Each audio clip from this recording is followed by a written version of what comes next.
Hello, welcome to Football 301. We have our Week 3 recap episode of the NFL today, our typical Tuesday fare. No gimmicks needed on this episode, just a straight recap episode. Why?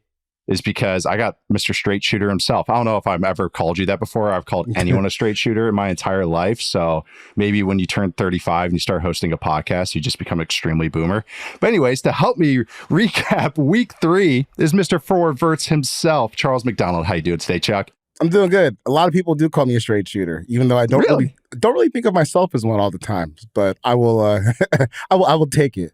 It depends what the subject matter is, I guess. Right. You're a straight shooter that can pull off a trick shot. Yeah, gotta pull off a trick out every once in a while. I know I just referenced Flashdance before we started recording, and you didn't get that. I could reference Buster Scruggs, but you're like Buster Scruggs, and the people that have seen that movie will know what I'm talking about. I'll look it up in like a week or so if I remember. It's a Coen Brothers movie. It's good. I enjoy it.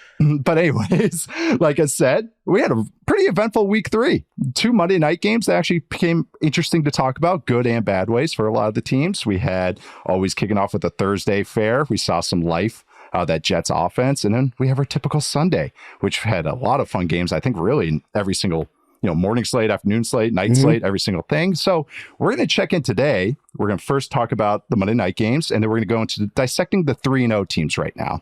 So we have the Commanders and the Bengals last night, the Jaguars and the Bills. Bills are one of those 3-0 teams, but then we're going to talk about the Steelers, the Vikings, the Seahawks, the Chiefs, all the teams that everyone expected to be 3-0 to start this year. But we're going to go one by one. Before we do that, remember, send in your mailbag questions to football301mailbag at yahoosports.com. We'll be starting to look at those questions now that we're really churning this season over. Emails are great. Videos and voice notes are even better. All right.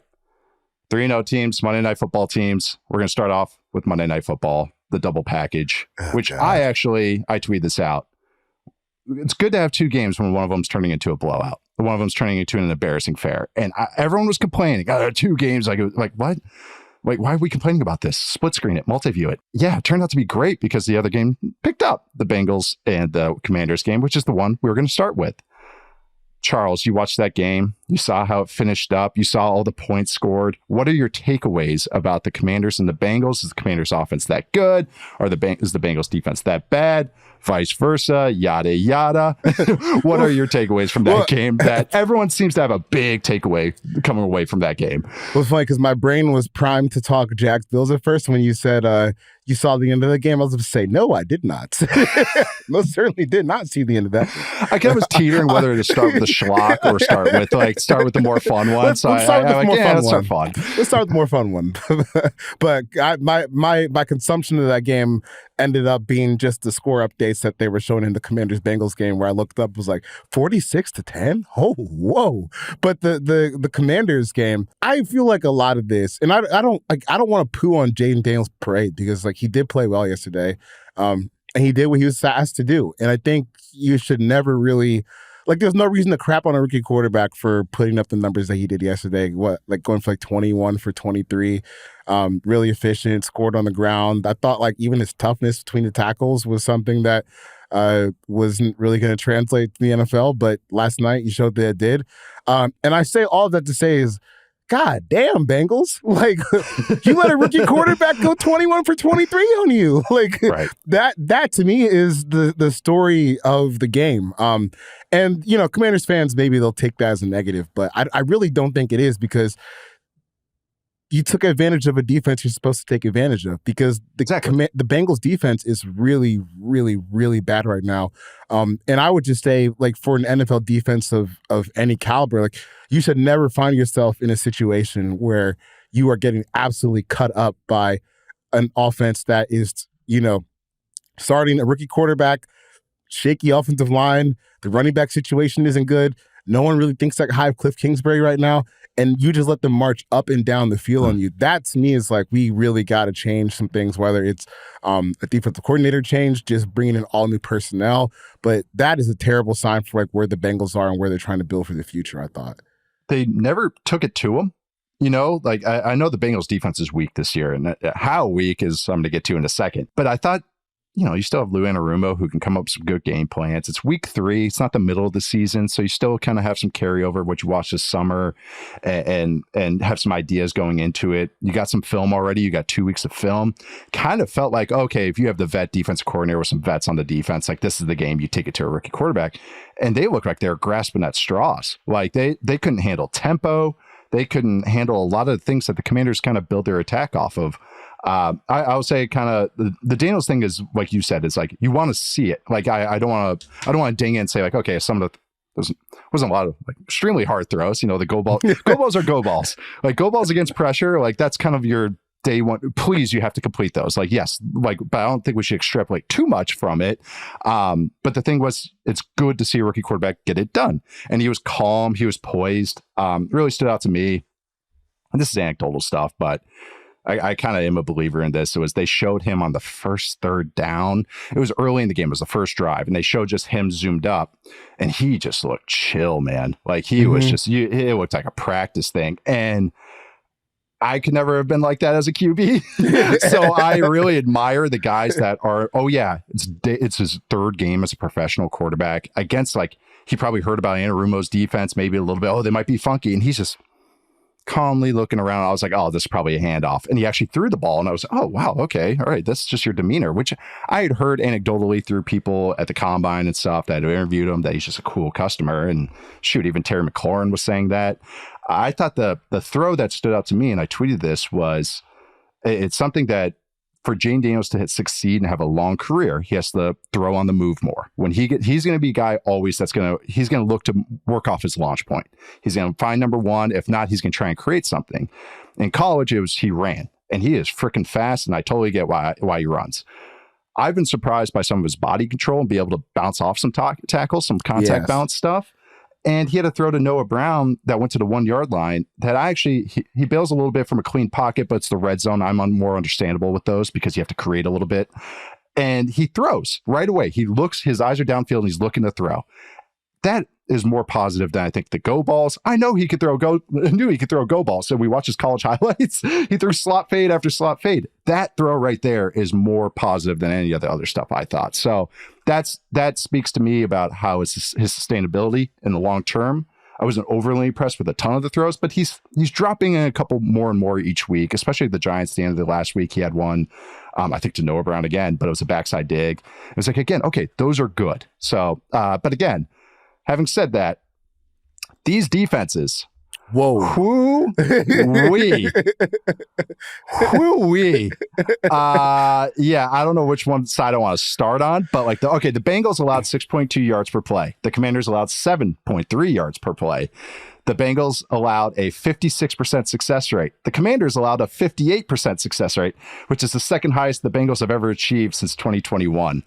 These two defenses, though, have allowed 2 of the 3 single highest success rates in a single game this year. The only other one was the Bills last week against the Dolphins. And the Bengals defense barely allowed 6 explosive plays, only 5, which is 6. That's awful because that means every single play. I just realized how that sounded as it came out of my mouth. They allowed 0.45 EPA per play. So 0.2 EPA per dropback for a quarterback is MVP level. They allowed 0.45 EPA per play just overall, highest by any team in a single game this season. That's where this defense is. That's what this Bengals defense is. They're bad. This is a very bad defense that can't stop the run. It's what they showed in the preseason. And the Commanders defense isn't that much better, which is also something. Dude, the Bengals defense is like, you've ever seen some of these defenses where it's just, they're relying on like one guy to save them. And sometimes that guy's like for 2 years, with Chris Jones, right? Sometimes that guy's Chris Jones. Sometimes that guy's Micah Parsons. Sometimes that guy is Trey Hendrickson. And that's where the Bengals are. Like they're trying to the whole thing. That's a good point. Yeah, Trey, can you save us, please? Last week against the Chiefs, it like almost worked, but this week, no, just didn't have enough. And I don't think that. Like you should be in a spot where you're saying we don't have enough to slow down the Commanders' defense. And this is, I don't always find like the team building stuff to be interesting in season, but I think that this is just a direct correlation to like you didn't pay Jesse Bates. You've let all of this talent just kind of trickle down and get old or go out the door over the past couple of years, and you tried to replace them with draft picks that hasn't quite turned into anything yet. And this is the situation you find yourself in. And like, if you're Lou Anamurillo or, you know, the Bengals coaching staff looking at it, what's the fix? Like, what can we do schematically to get this moving back in the right direction? Probably nothing. Like, this is just what it is. Right. I'm, you know, Mount Washington's not walking through that door. You know, I know, you know, Haloni Nada is not walking through that door. Right. You know, none of these guys. Pecco, I'm trying to think of a Bengals, you know, DJ Reader. Geno Atkins. Left that door. Geno Atkins, yeah. That's really it, is this Bengals offense, and I don't think they're all the way there, eye test wise, but statistically and efficiency wise, they're there. Like, this is actually a pretty damn good offensive performance by the Bengals last night, and they never felt like they were in the game. Yes, it ended up being like a one-score stuff, but it felt like the Commanders controlled that whole game, even if it all wasn't perfect. But I mean, the Commanders allowed 13 explosive plays to the Bengals offense last night, and this is a Bengals offense that had 5 in the first 2 weeks. They more than doubled it, and it never felt like they were really in it. Right. That's not good. Like, the Bengals, to me, answered questions. Burrow pushed the ball a couple of times. Their run game's hyper efficient. The pass game can still click, and it's just still like wasn't there. So they're in a weird spot. The second that game ended, I was like 38-33. Did not feel like that whatsoever. And I mean, they were like, it was 38-26. And that's what's funny. It's a one-score game for the fourth quarter. So, but it just didn't feel that way. Like, I know. Didn't feel like that. And like the Bengals offense, you certainly did enough to win the game. Yep. Like, you absolutely did enough. Like, Joe Burrow, Jamar Chase was coming back. Like, I pegged this game for my dynasty team, which I really needed a dub. Didn't get a dub this weekend. Scored 160 points, and I still lost 0-3. No big deal. 0-3 facing a traveling knife salesman punishment, but we'll get to that later. Hopefully not, actually. But no. yeah. But Jamar Chase, like, I was like, this is probably the breakout game for him, because the Commanders' defense is so bad, and you got it, and you still lost. Like, no, there's no 0-2 magic. We make the playoffs like maybe the past couple of years. 0-2, we're back in it. No, you drop from 0-2 to 0-3. Because your defense has deteriorated to a point where they can't even support an offense that scored 33 against the goddamn Commanders. Yep, I know. It's not a team you want to be saying, I got in a shootout with. That's the thing. Okay, so the Commanders ran single high 5 times last night. Burrow went 5 for 5 for 93 yards and 2 touchdowns. Defenses literally cannot run coverages against this offense, and you're still losing. I know. I know. The offense finally answered some questions for me, and Burrow looked better. I'm not saying all the way there, but better. And it's still just like they leave me wanting more. So this is kind of like one of those. There's a couple more I'm sure we'll get to, but this week 3 features some week-on-week matchups, and I thought that this was kind of one of them. Ravens O-line versus Cowboys D-line. That was kind of another one. You saw this week there. It's not even an undercard battle. It's like, it's the prelim show. It's even before. It's the Someone's one that's gotta win, though. It's the one on YouTube. It's not even on the pay-per-view undercard. Moving on to the other Monday night game, Jaguars and Bills, which you just said it was bad on bad. This was just the opposite. This was just the very good versus the walking wounded right now. I wouldn't say walking wounded. 1,000-yard stare Jaguars, walking whatever dead. You want to call them right now. They're not there. Like that team. That was a team that's checked out in week 3. And which is unbelievable to say, as this team should be crescendoing in their 3rd year of the regime. They should be adding layers to this offense. I was going to use this segment. I was going to kick it over to you. And I was going to be very positive about the Bills, which I'm going to be in a second. But like, shape up, Jaguars. Fire everybody. I usually would never say that, but these coaches don't want to be there, especially on offense. These guys do not want to be there. They're blaming the quarterback. And I know Trevor is not great. He missed that throw and turned it into a pick, but he had been good the first 2 weeks. And they have yet to build anything around him, anything sustainable. Fragile offensive line that busts all the time.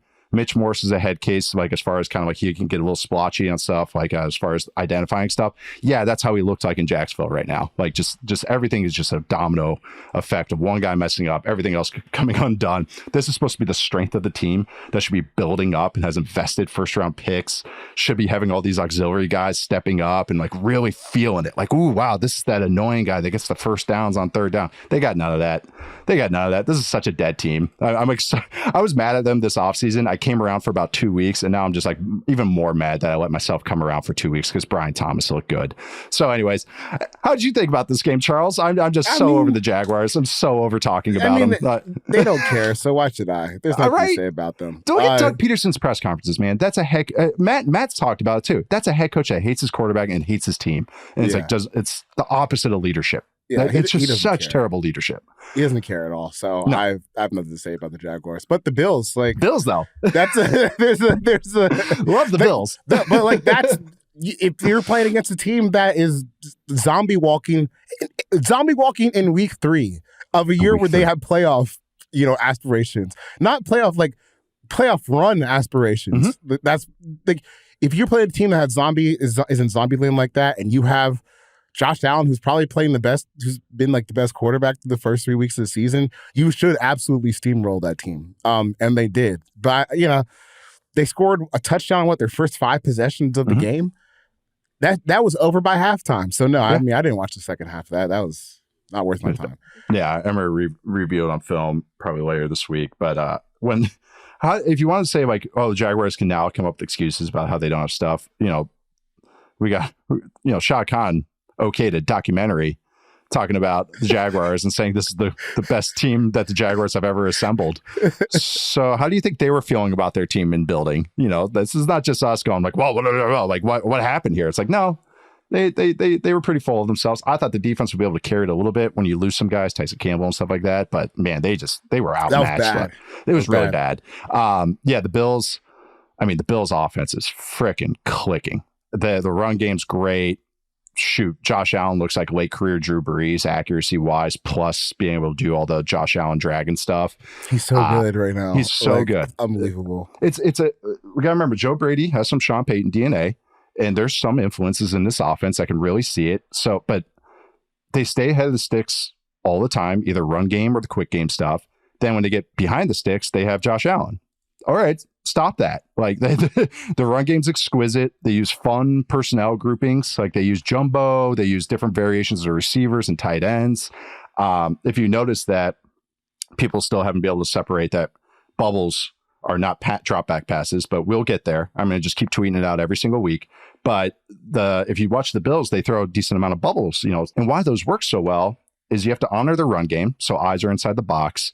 The receivers, and something we've talked about, are damn good blockers, and they're willing to do all the dirty work and scrap and do all that stuff. And Josh Allen has a rocket and he's accurate, so the ball gets on the receiver real quick. So like that's why if you watch these Bills and it's like, wow, we throw all those bubble screens, they go for 1 yard. This is what it's supposed to look like. This is like ideal. You have good blockers and a quarterback that puts it on the money every single time. Like that's what it looks like. So Kirk was throwing some bubble screens in that Chiefs game where it's like Mooney's like picking that backwards off the ground. Yeah, going backwards, picking off the ground. Like it's underrated skill. No, it is. You got to put it right on them so they can just keep running. It's the one thing I could say I was better than Russell Wilson at. I can throw a bubble screen better than Russ. There you go. It's one thing I can say I was better than him at. It was the weirdest kryptonite he had in college. Like positive EPA, negative ADOT, my friend. I was a check down Charlie all the way. It's probably why I like those guys, the guys that are opposite of me, the guys that create and throw bombs, because they're the opposite of how I played. But the Bills recorded the game this year with the highest success rate. And they recorded the game with the second highest EPA per play. They're top 10 in rushing success rate. They're number 1 passing success rate. Josh Allen through 3 weeks is 4th in dropback success rate among all quarterbacks since 2016. So that's just pure efficiency. And if you look at the quarterbacks that he's grouped with, 2018 Drew Brees, 2019 Dak when he was on fire before he got hurt, God. And 2023 Tua last year when they had the freaking nickname offense going on like through the first month of the season. He's first in EPA per dropback through 3 weeks since 2016. The only quarterback, he's at 0.59. Only quarterbacks above 0.5 are 23 Tua, 18 Mahomes, 19 Mahomes, and 21 Stafford. he's the MVP through 3 weeks. I know it's 3 weeks, but like this is sustainable. This is just the crescendo of his mental side catching up with his physical side. It's something that he's shown the last couple of years, his handle on the offense and protections. He's freaking awesome. He's really, really, really playing really well, and this whole offense is playing really well. Yeah, I don't think there's much left to say about that game. That's for the Jags Jags are quitters, and the Bills are super good. Bills look really good, and the Jags do not. They look really not good. All right, so that was Monday night double header that we're getting again next week too. So maybe look forward to that. Maybe like 1.5. Yeah, 1.5 games. Yeah, 1.25. I think that's all we're 1.25, because even calling the Bills Jags game a full half of good football is even a stretch. It's gonna be fun to review the Bills offense and like that's it. Like because like it's just that's all I'm gonna rewatch on that game. Spencer Brown looking like a goddamn Orlando Pace out there. Oh my god! And like that's another thing though. It's just smart ball. Like Deion Dawkins is so funny. Watch Deion Dawkins' splits. So he this is kind of. Not a lot of coaches really do this anymore. This is so old school teaching. Like where defenses would be really strict. You know, as a former defensive lineman, I'm in a 3 tech. I have to be on the outside shoulder of the guard. Yeah. I'm in a 4-eye. I have to be on the inside shoulder of the tackle. So what Deion Dawkins and the Bills offensive lineman do is he'll just line up like 5 yards away from the left guard. It looks like the air raid splits and everybody else is tight because the defensive guy goes, well, what do I do? I got to be on his inside shoulder, right? That's what coach said. All right. And it works. It's just one of the quirks of this offense. But yeah. Because what I'm not about to do is freelance out here. No. You know? Don't be a better. Unless you're a 99 overall and you get paid $25 million, $30 million a year, you're not allowed to do that. That's how it typically goes. All right. But we are going to take a quick break and we'll come back with some more of the 3-0 teams. All right, we are back with Football 301. Nice little pun here. We're going to talk about 3-0 teams. And we already talked about one of them. See what I did there with the Bills? Mm-hmm. What's going on with staying the AFC? Go a team that kind of surprising some people with being 3-0 so far. Not me. Not you. And that is the Fighting Mike Tomlins, the Pittsburgh Steelers. 3-0. I'll just pick them to win every game for the end of time until it's the playoffs time, you know? Right. Right. And so they play like classy teams. Right. This what are you feeling with them? The 3-0 start is obviously partially due to who they played so far. Like, I think the Falcons are probably a better team than they showed week 1, but you caught them at a bad time. Played the Broncos, played the Chargers. Like I've said a million times before, that Chargers team is still rebuilding. Like, this is kind of what happens when, you know, you run into some of these growing pains. Joe Alt has had a great rookie season. TJ Watt, that's different beast than some of what you saw before. TJ Watt, and he faced the Chargers injury bug. He got the 1-2 in one game. Dude, I think that this team is, like, they're still doing some of the voodoo magic stuff, but I will say, I think they've just been flat out better than some of the teams that they played so far. And the defense is real.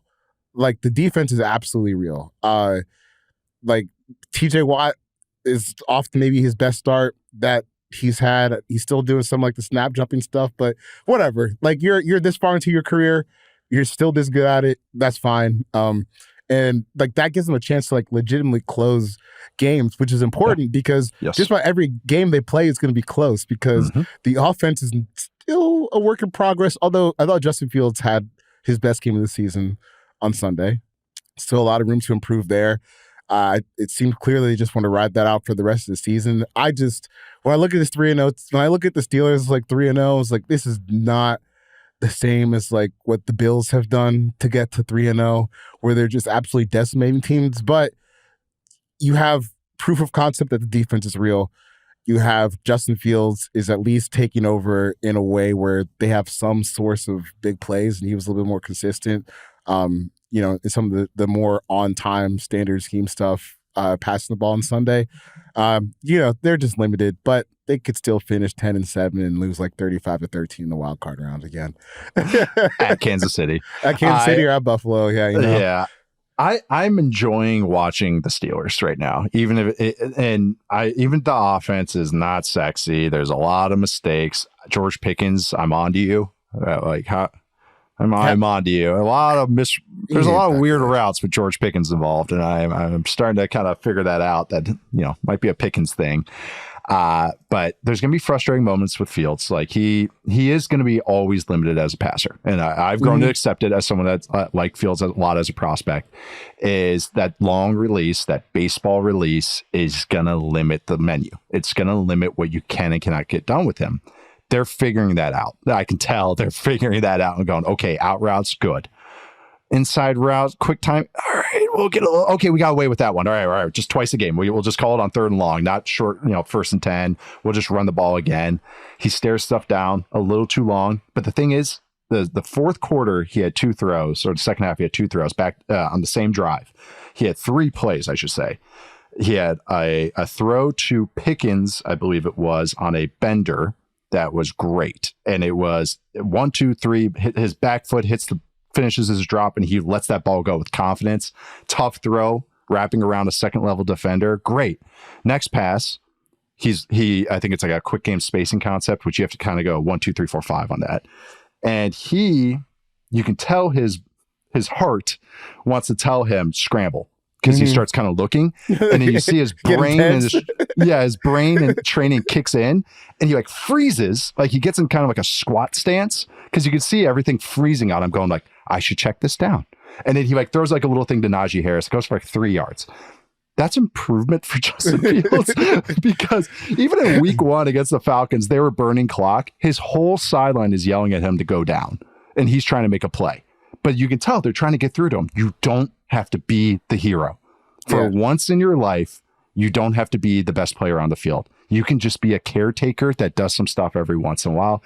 And I think it's finally getting through to him. And then he has the last touchdown to Calvin Austin that finishes that drive, that he hits a high-low, hits the high route on a over the middle with timing. And those are good. He's not going to be a guy that dices you up and throws it 35 times and is perfect every time, but he can be kind of a variation of a younger Russell Wilson, where it's you run the play action, he creates some stuff. He's going to have some frustrating moments, but he creates enough that if you play good D, have a good run game, boom, you're a solid team. I think the offensive line's really coming together. Zach Frazier, I know Fontenot got hurt, but Broderick Jones, God, another Georgia offensive lineman, another Georgia player. Braxton Jones is not a Georgia offensive lineman, but I'm just saying all these guys are starting to get mixed up for me.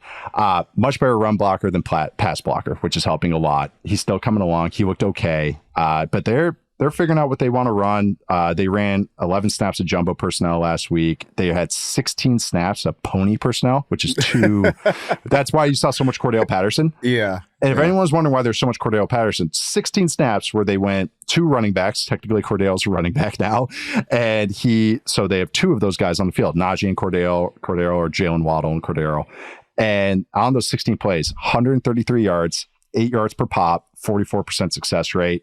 This is Artie Smith. I don't know why I started calling him Artie, but Artie Smith's like way just trying to. Yeah, he'll get Arthur when he's a head coach. When they score 30, I'll call him Arthur. Yeah, but it's his way of finding a personnel mismatch. I like the run game. The defense is a bunch of ass kickers. You can see other offenses respecting Cam Hayward, Keanu Benton, and Larry Ogunjobi. Like they're just saying outside. We'll do everything on the outside. So. It's not a great team, but they're a tough out, and they're like in this division. I feel as good as them as a lot of the other teams in the weirdest way. They're good enough to beat the bad teams, which is they're a good bad team. And now guess what? They have a 2-game lead on the AFC North. Tomlin things are happening again. And they play the Colts this week, who actually had a good defensive performance, but I got to review that game. Then they play the Cowboys. So we're going to have the Steelers run game against the Cowboys run defense, which we'll get to in a sec. Then they got the Raiders, and then they got the Jets. So it's kind of a fun they have a chance to win any one of those games. No, they're in all those. Yeah. I would say the toughest mismatch is the Jets with them, which is crazy how we've talked about the Cowboys, or how we think of the Cowboys too. It's like that they match up okay against them. One of my best friends from college is a diehard Steelers fan, and he will just text me during the season. He was like, I listen to you guys, and I think you guys all do good work, but I hear you guys talking about how crap my team is to win 10 games every year. I'm like, look, I'm done trying to, I don't know. I'm trying to explain this. I don't know. I don't know. This is just what they do. Trying to explain the invisible hand in econ. Shout out our friend Nick. He'll get that joke. But moving on to another, I would say totally surprising 3-0 team, but maybe given their schedule, it's a little surprising. Mm-hmm. That is the Vikings, who I have really enjoyed watching, but as I'm sure everyone could guess, but not because of my past. I disowned the Vikings in 2005. So that's why everyone's going like, oh, of course Tice likes the Vikings. It's like, I disowned that team so long ago. So I'm so neutral on them. But anyways, Charles, watching the Vikings, watching them really take it to the Texans this weekend. How are you feeling about them at 3-0?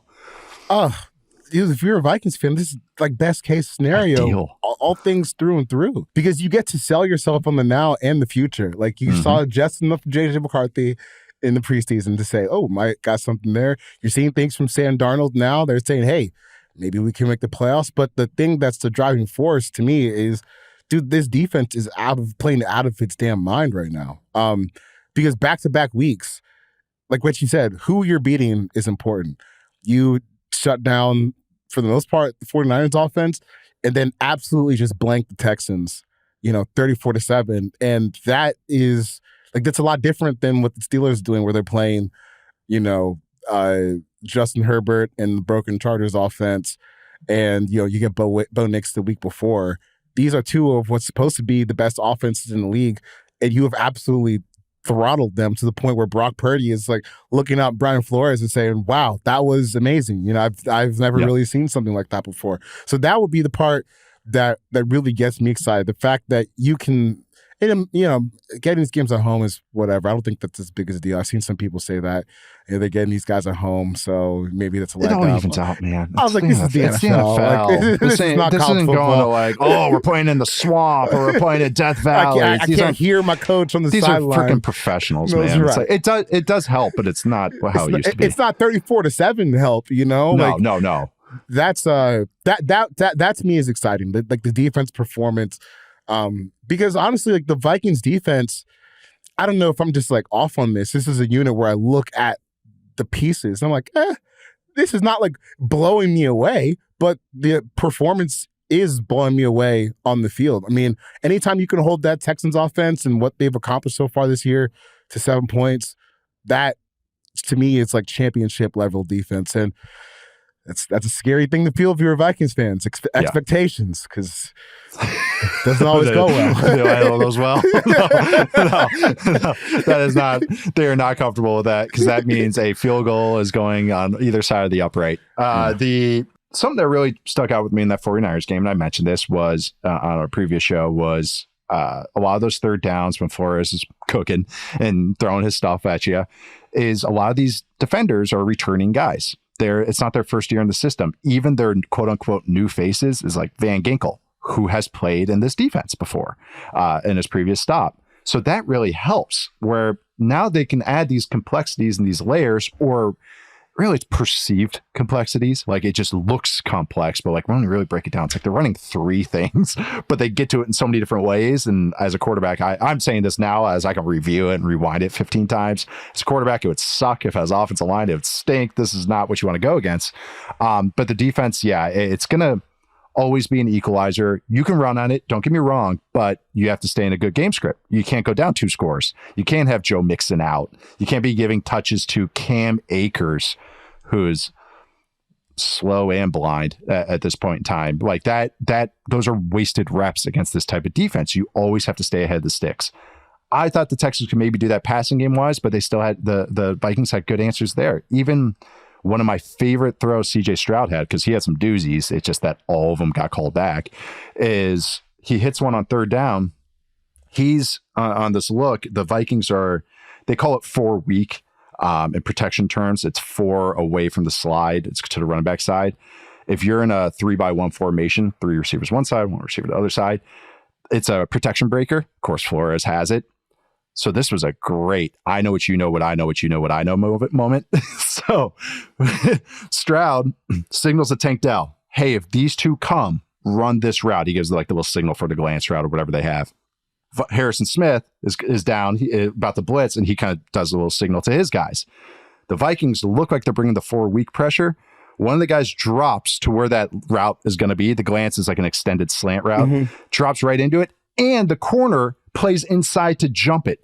So the Texans had the counter to Stroud's counter, and then Stroud just backdoors the throw. He third windows the glance throw behind 2 blitzers, and which was just insane. That's like a throw I'm going to keep retweeting every once in a while because I don't think people understand how insane that throw is. But it was Stroud beating the answer to beat his answer, which is that's how he is as a player. But that's what this Vikings defense does. They already have countermeasures to your countermeasure.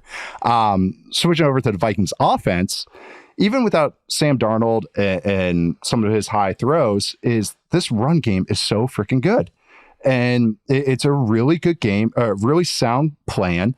Aaron Jones is explosive, but I've actually maybe underrated even Aaron Jones's vision in the past. And you get to see it really highlight in this offense. They do a lot of toss plays to him, like the Packers used to. He's the best on those because he can wind stuff back and cut back on stuff because he's so fast and his vision is so good. And that's what they just kept taking advantage. They're doing that every week. And now they're adding kind of even different runs that they can get to. I have some other stuff I want to talk about with the Texans defense, but when you were watching the Vikings offense, did anything else stand out to you?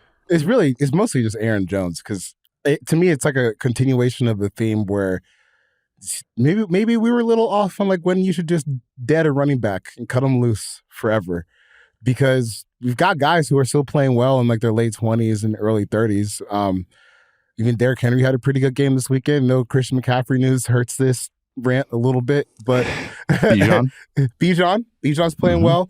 Saquon. No, you're right. Josh Jacobs. Hey, the talent hasn't completely died from these guys. Second contract running backs and second contract linebackers. It's like it's a little money ball right now. Yeah. I'm throw that out there.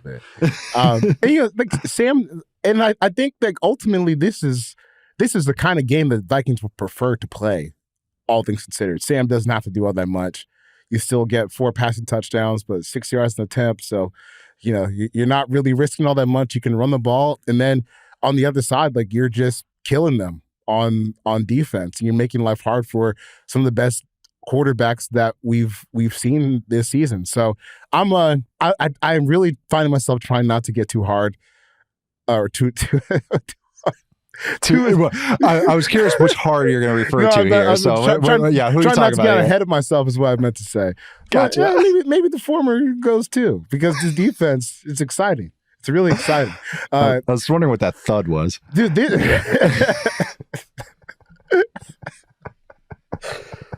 okay, Vikings defense, Super Bowl caliber. That's what I'm trying to say at the end of this. That's what I'm trying to say throughout. It all comes down to game plans once you hit the playoffs, and we've seen Flores can do this. So okay, like that, I'm with it. And then this is a Super Bowl caliber run game. I'm not going to say anything big about Sam Darnold yet.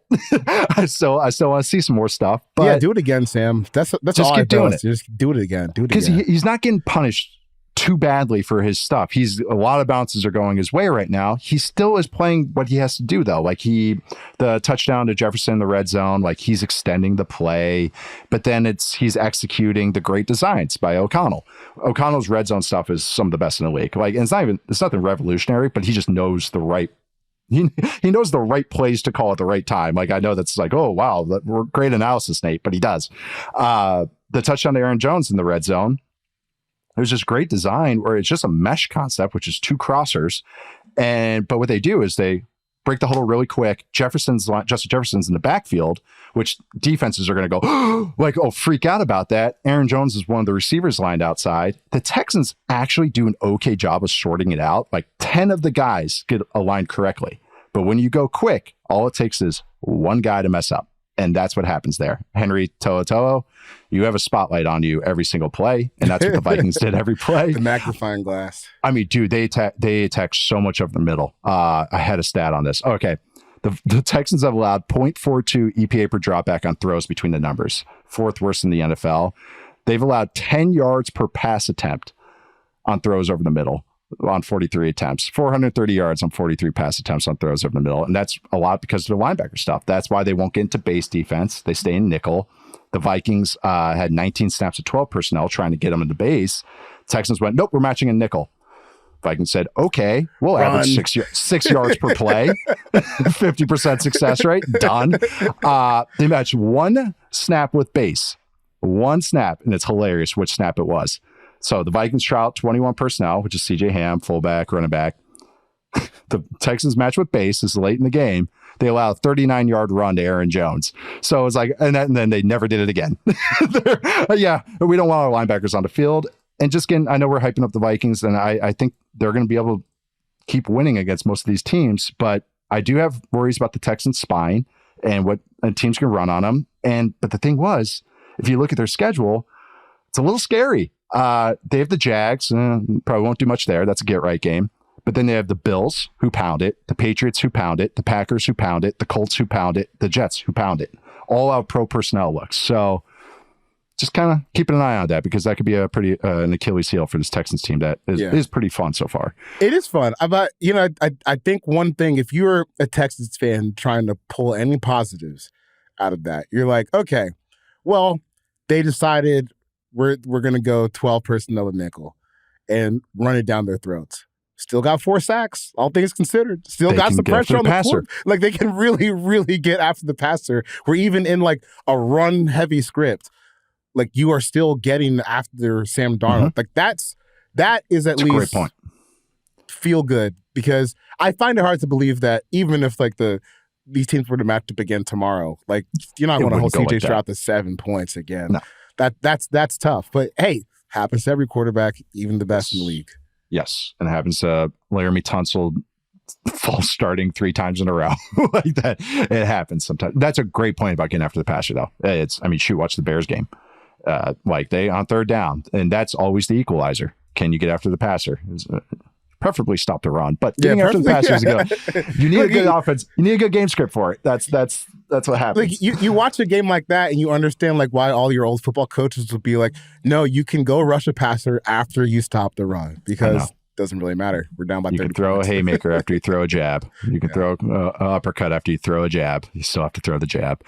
All right, moving on to staying in the NFC, a team that always feels connected to me because of my dad's old teams and where I lived, but that's the Seattle Seahawks. And also just like the Nate Burleson, Steve Hutchinson thing. That's a shout out to poison pill contracts. But we both had the same 2 notes on this game. Can you share what those notes were? Geno Smith is really good, and Skylar Thompson is really bad. That's it. That was it. I know. There's more I got, but is there anything more that you got? The only thing else that I had on this game was, I thought, like, if you go back and look at, depending on where you get your EPA numbers from, Geno like didn't have a great day by like EPA standards, but I think I'm like the Ben Baldwin say he was like negative for the day, but then you watch the game, you're like, just throw it out like that. Like, he was awesome, pinpoint. Like, and another thing I have with the Seahawks is like, I just wish their offensive line was a little better. Like, dude, Charles Cross, you shouldn't be getting tossed by Zach Seiler. Like, Seiler's a good player at this point, but they be a little Cross, bit more if you're what I think you could be, you're not doing that. You're not doing losing that. like that. No. He's had good 2 weeks, but yeah. The interior offensive line is scary. Their center, Connor Williams, he is who I thought he was. Even if everyone wants to yell at me. We both got that. Oh my God. The Connor Williams stuff from Dolphins fans. I called him average. It's like I called him like the 16th best center, and oh my God, you would have thought I just killed somebody. That was ridiculous. That's when Dolphins fans were feeling themselves, though, so I understand. I'll accept your apologies. But no, Geno rocks. The Charbonnet, they need Kenneth Walker to add a little more juice to add in there. Charbonnet's not bad. He's such a jolty runner. I don't know how to describe it. It's like just hit the hole. Stop cutting. Just hit it. Man runner.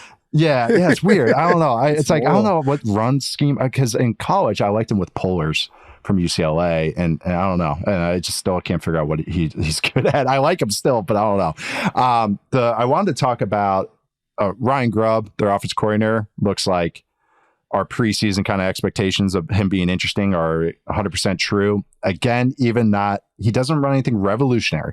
He runs a lot of staple NFL concepts. It helps to have a quarterback that stands in there, rips that throw every single time, but it's just sound stuff. but he'll do some fun twists. Like he'll motion the guy here. He'll start in one. He likes to do a lot of, we start in one formation, we shift everybody to another formation rather than just one guy shifting. And you can really tell which coaches have a good handle on that is when they change formation families, which changes defensive rules. Defenses will have rules. If you're in a 2x2 set, we do this coverage. If you're in a 3x1 set, we do this coverage. And you can see Grubb shifting guys to change formation strength and get you manipulate the defense, which I think is encouraging. But the touchdown to DK Metcalf, the long one, that's the one I kind of, it's like, oh, you're setting stuff up and you're throwing haymakers off those jabs that you set up. Second boxing reference. But it was a digging up. Geno Smith likes to operate out of empty. Ryan Grubb goes, cool. I like to operate out of empty. Let's go, buddy. So on that play, they motion Charbonnet and they create an empty formation. Empty is usually a 3-man concept to one side and a 2-man concept to the other side. And how you read it out as a quarterback is usually you pick a side based on coverage shell. If it's man, I go this side. If it's too high, I go to this side. For 2-3 years, Geno's favorite concept out of empty is to run stick to the field, which is a common quick game, but then to run a high-low called wrap on the backside, which is a hitch route, which is 5-6 yards, and then a dig behind it. And on that touchdown, and how defenses are playing is the quarter safety will really close on the dig. So that dig's become really hard in the modern NFL to hit unless you got a dude at quarterback or you manipulate in some ways. So they hit it a couple times. They've hit that a couple times in the last year. This year with the new regime, it's second and long, or it's first and long. Geno likes to run that play out of empty. They set it up. Here's the dig from DK Metcalf. Oh, here it goes. Here's the Dolphins safety screaming down to blow it up. Boop, just run it up. Digging up. You have to protect to get the ball off, but I just thought that was a cool little change up that I was like, oh, okay, cool. You already have the change ups ready to throw out there and you score a touchdown off of it. So I thought that was pretty cool to see after a couple of weeks of them setting it up because defenses started to close on it a little bit. How long do we have to how long until people catch up and just say Geno's like flat out one of the best quarterbacks in the league right now? It won't happen. People still want Sam Howell to start. Right. Because what to me, I don't mean this as a slight to either guy, but what's the big difference between him and Dak Prescott right now? Oh, nothing. Right. So they're both operating the offense too. They're changing. Geno's changing protections. He's doing everything Dak does mentally. He's the most underpaid player in the league, I think, right now. Yeah. Oh, yeah. You see with these other dudes are getting paid. I always feel like Goff is the good bar for he's the step above replacement level for me. And then it's just I'll take Geno over Goff right now. Oh, for sure. Without saying without even batting an eye. Stafford looked awesome on Sunday. So he might be one of the better playing ones, but shoot, Geno's playing just as good as anybody because he just stands in there and rips it. And that's what you have to do right now. That's how you win. If you're not going to run everywhere, that's how you have to win. And I don't know. There's only a half dozen guys doing that right now. So I'm with you. Okay. Going to another guy, one of those half dozen guys that'll get there, but he's kind of feeling like a side character of some of these games. Got the Chiefs. Yeah. Aren't they? Defending back-to-back Super Bowl champions. Travis Kelce, what's happening to him? Is he partying too much? Oh my God. Every subplot I see, every tweet I see, the Chiefs have to be 0-3, right? 1-2? 2-1? They're 3-0. They're 3-0. And they're defending Super Bowl champions back, and they have a productive offense and a good defense. Oh, okay. I don't know how bored are we with this team? What is happening to Travis Kelce stuff? What do you mean? He's 36. Of course. What did you expect? Did you just watch last year too? They waited until December. He's got 100,000 miles on his body, and he's dating the most famous pop star in America. Yeah. I think he was at a concert in South America on Saturday. What are you surprised about here? And you know what? You know how it still works? The run game's good, and Rashee Rice is a star. Yes. A star. Yes. This guy is top 10 potential. He is. How he moves. Watch, he breaks a tackle every time he touches the ball. He's on that Jamar Chase level where it's every time. And also, they're giving Rashee Rice the Travis Kelce routes. Yes, they are. In the offense. Yes. The literal routes. There's a sales, a corner route. They do that sales stop. I always thought that was just a Kelce ad-lib route. And there's Rashee Rice running it just for a 14-yard gain. And okay, so that's how they trust you. His touchdown, the first one, that's a Travis Kelce That's a Travis Kelce route. The motion inside and they roll into the jet stream and run a little out route. That's a Travis Kelce route. He was the only guy I was scared of, like really scared of in that game on Sunday. Like, as a Falcons fan, yeah. Yeah, when I was watching that game, because over time, as that game went on, I was like, okay, like I can say the Falcons are a little more competent on defense than I thought they would be. They are. But whenever I saw Mahomes rip back and number 4, it comes on screen, I'm like, oh God damn it. Like, because from somebody. That's the one guy that has become like the equalizer for this offense. And they only need one. They only need one. If Kelsey's not going to be that guy in the regular season and Rashee Rice can step up, that's totally fine because you still got Mahomes. Like you said, I think the run game looks better this year. The defense is still fine. Like, this is kind of the start that you would expect them to get off to if you were a Chiefs fan. And we know that they still have super nuclear offensive potential any point in any game because Mahomes is still there. I think Xavier Worthy is probably getting off to the start that we thought that he would get off to. I've seen, maybe some people be a little upset that he hasn't been, a 100-yard guy right off the bat. But, he's small, still getting used to it. And in the meantime, they'll just throw it to Rashee Rice 15 times a game and that'll be totally fine. I know. Rashee Rice is the guy, actually, the primary and all of that. So some Chiefs fan quote tweeted me, and it was like, it's all good, fine and good that Rice is replacing the Kelce routes, but I really want to see this offense attack on the outside for once. Have you ever watched an Andy Reid offense since 2000? Everything is to the backs, the tight ends, and the slot. That is the offense. This is as old school West Coast as it gets. This is not Shanahan. This is true West Coast that they run. Slots, tight ends, and backs. That's who get the catches in this offense. Eagles fans for years were frustrated about this. The Chiefs didn't have a receiver catch a touchdown one year when Andy Reid came in. And Alex Smith was there. Yeah. Yeah. That's what this offense is. And so Rice is now the next one that's going to get all these catches. So it's not Carson Steele. I did have one little stat about the run game, though. They're averaging 4.3 yards per carry on running back runs on first and second down, 15th in the NFL. Okay. Their success rate is at 58.5%. Easily first. It's the second best rushing success rate through 3 weeks by an NFL offense since 2016.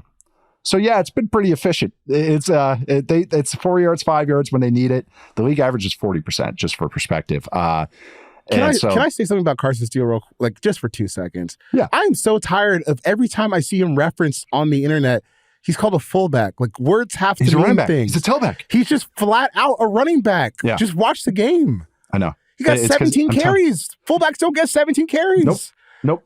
I'm wearing number 42 and named Carson Steele. I know why it's happening. He weighs like 220 pounds. He's not even big. In college, he wasn't a fullback.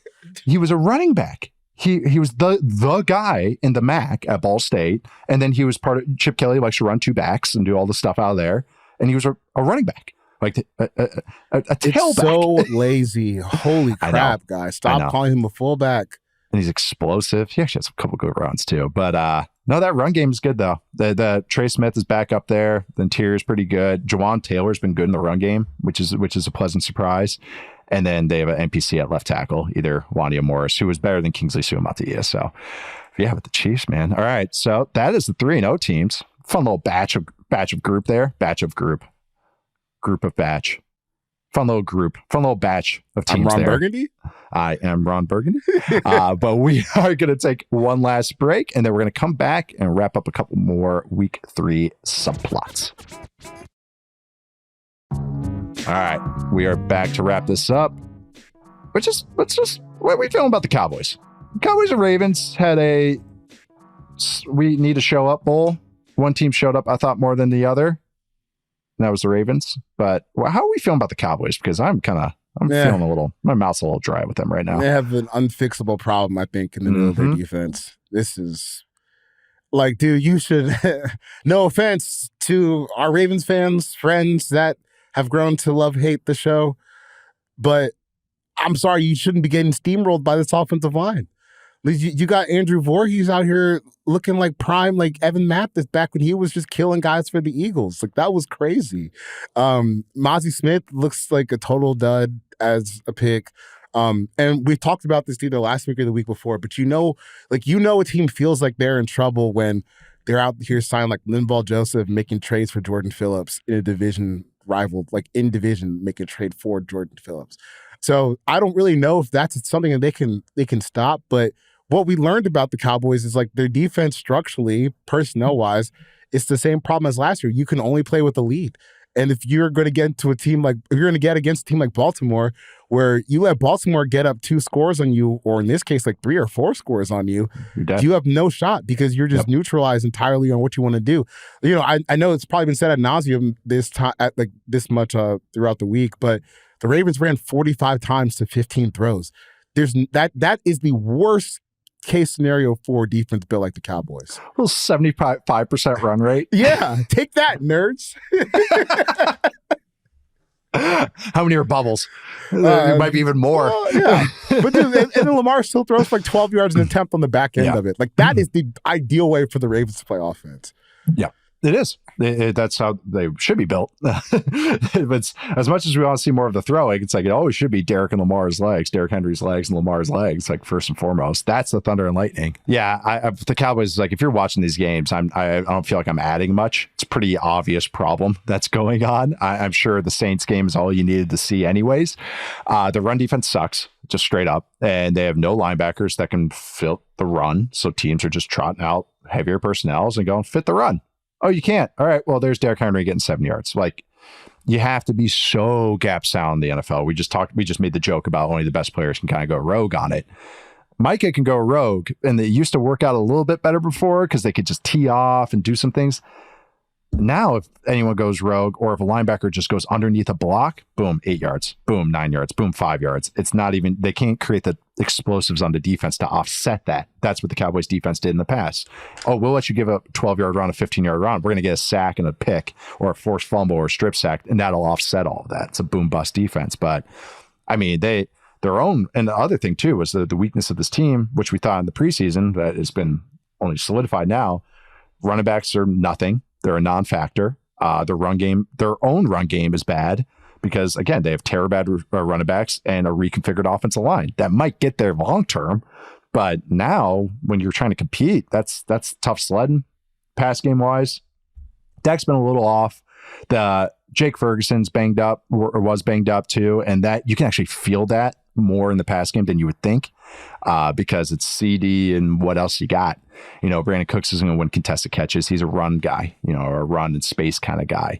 This offense doesn't have a lot of run and space options because you can't protect that well for it. So it's just a lot of issues that we thought maybe preseason, but they're really, really, really glaring right now. And teams are already picking at it. And it's once you put it on film, it's just hard to stop until you get to a bye week. And then you just kind of go and take a deep breath. But right now it just feels like they're swimming and they got a short week. They play the Giants and just, you know, maybe a get right game, but it's not like the Giants defense is total pushovers, especially for their offense. So yeah, there might be a little interesting matchup there. Going on to a different NFC team really NFC quarterback, Caleb Williams, rookie quarterback, number 1 pick for the Bears. We already have, oh my God, the Bears took the wrong guy discussions going on. Week 3. Shut up. Hey, if things happen, remember, the only games that matter are night games and island games. Those are the only games that matter. But because none of y'all are watching as much football as you claim to watch. It's if we're just going to keep it real. You might let Sky Hansen. I want you to say it. You might let Sky Hansen lazy river you every Sunday from 1 to 7 p.m., which is your right as an American citizen. Yes. But don't get on the internet acting like, Jaden Daniels. Like you're watching Monday Night Football in Red Zone. Okay, you're not actually watching these games. And yeah, you probably got a couple of beers and your buddies over, and then you're trying to give takes and say like no one knows what they're talking about. You're not watching enough to know what you're talking about. So it's fine. It's fine. It's a hobby for you. You can admit it. It is. That's why you come here. Because we watch 2 games as opposed to 1. No. No. But that's the takeaways are strong. And also it's I've talked about this before. I had a psychology test or psychology class in college, which was part of my marketing degree. So put that in. Let you guys stew on that for a minute. But they were talking about they're talking about how people only remember the things that happen at the start of the event and the end of the event. And they're talking about men getting colonoscopies. It was the way to do it. But holy crap, when I watch night games with online with everybody, on the timeline with everybody, that's what I've realized is so true. It's the last 5 minutes and it's the first opening drive. There's so much minutia in the middle that gets lost. Those plays count too. I promise they do. And you can. Dude, I get it. That's how I watch the NBA. Yeah, I'm like, until playoffs. Until playoffs. Like, dude, I am just. That's how I watch NBA. Yeah, I'm just here. I'm here for the moments, really.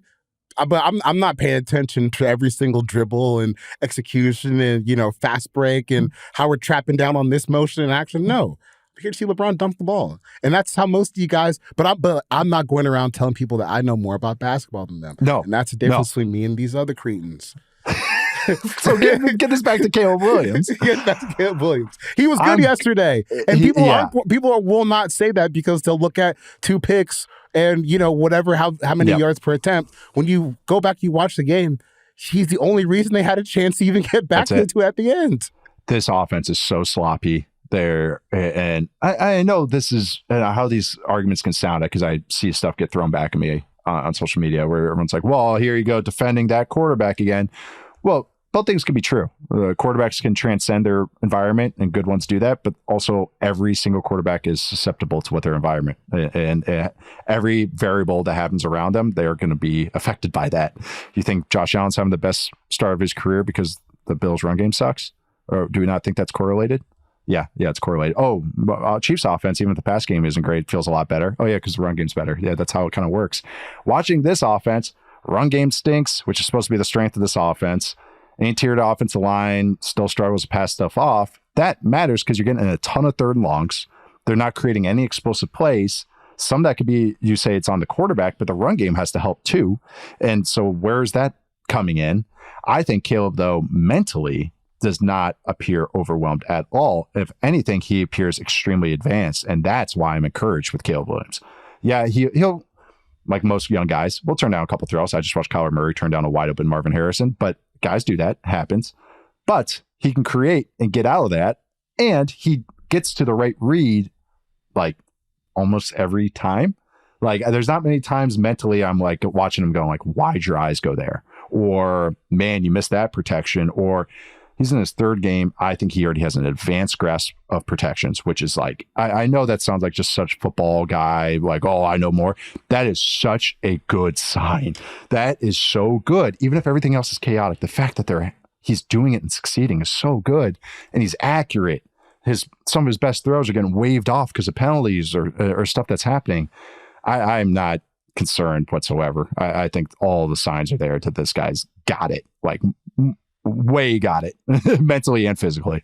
And I think that like that stuff is important. Him being able to just get people right before the snap starts, because like you watch, because one thing that makes Zach Frazier in Pittsburgh so impressive is you can hear him before the play starts. It's not Justin Fields. It's Zach Frazier who's calling out.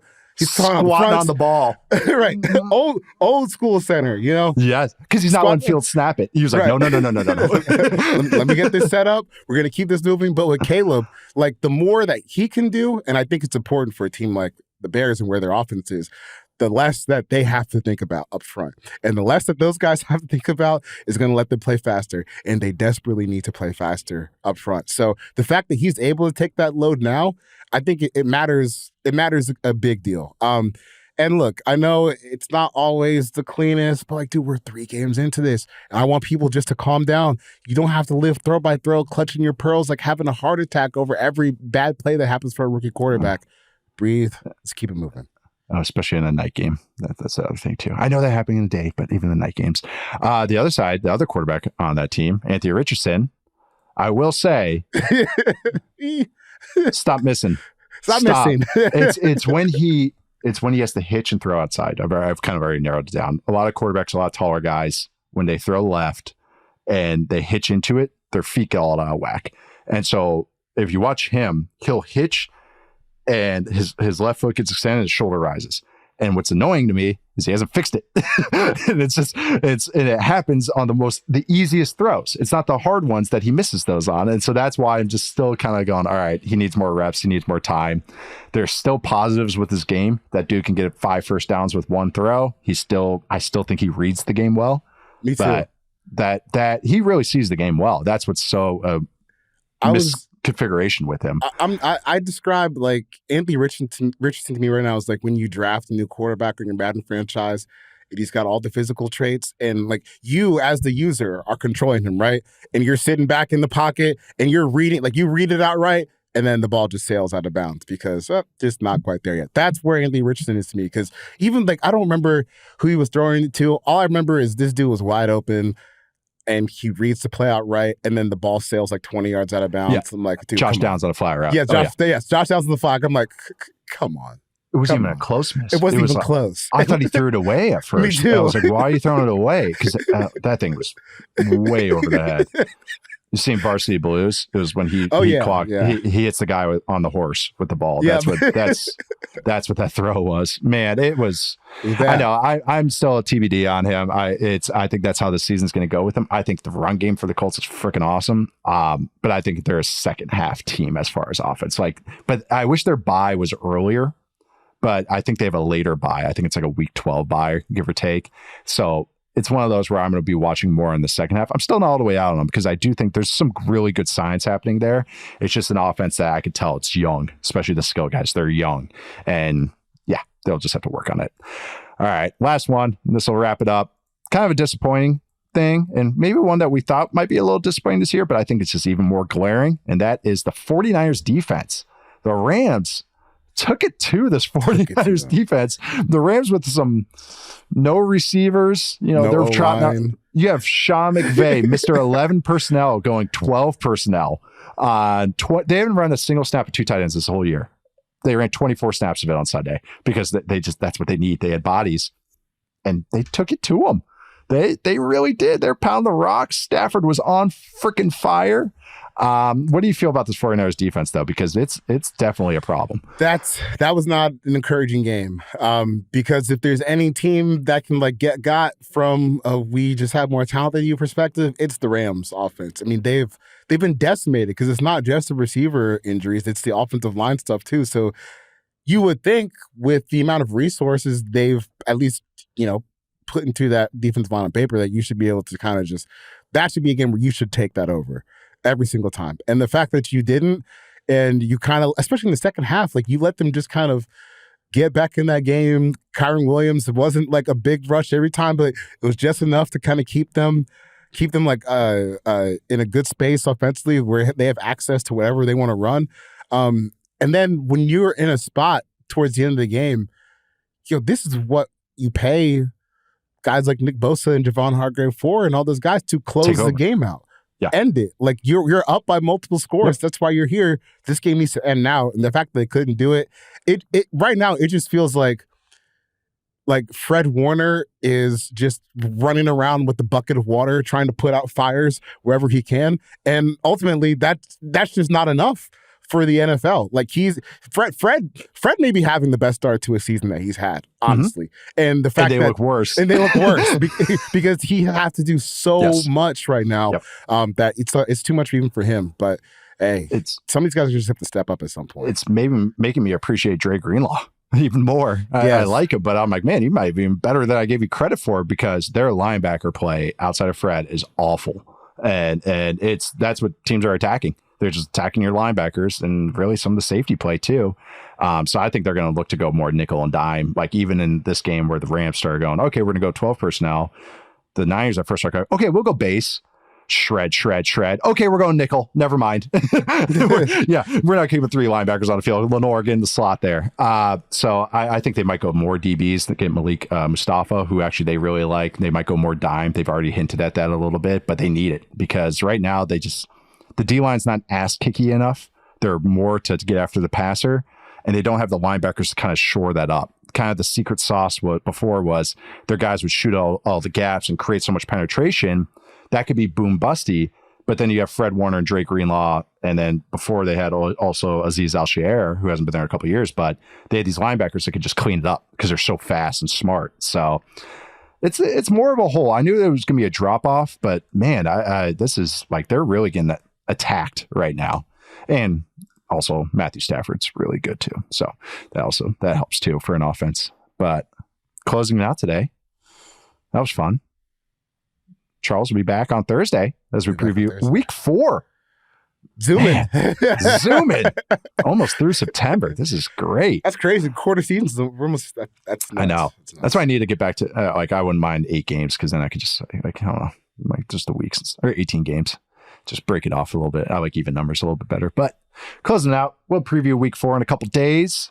Thank you all for checking this out. I'm Nate Tice. You can find me at Nate_Tice. Charles, where can they find you?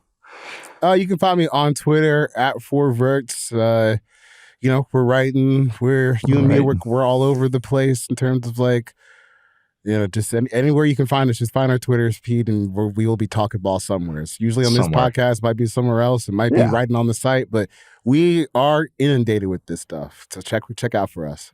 Yeah, my theme for my article this week is 3-0 teams. Look at that. How about that? But make sure to subscribe to us. Like Charles said, also check us out on Yahoo and our writings, all of our whole team writings. We got a lot of good stuff on there. But subscribe to this podcast, Football 301. Follow us, rate us. Let's get that quality up. Pretty please. Also check us out on YouTube on the Yahoo Sports YouTube channel if you want to just see us chat as well as hear us. You can also follow Yahoo Sports on Snapchat as well. Thanks to Brett, Stone, and Adi behind the scenes. Thank you all for listening. I'll see you guys next time.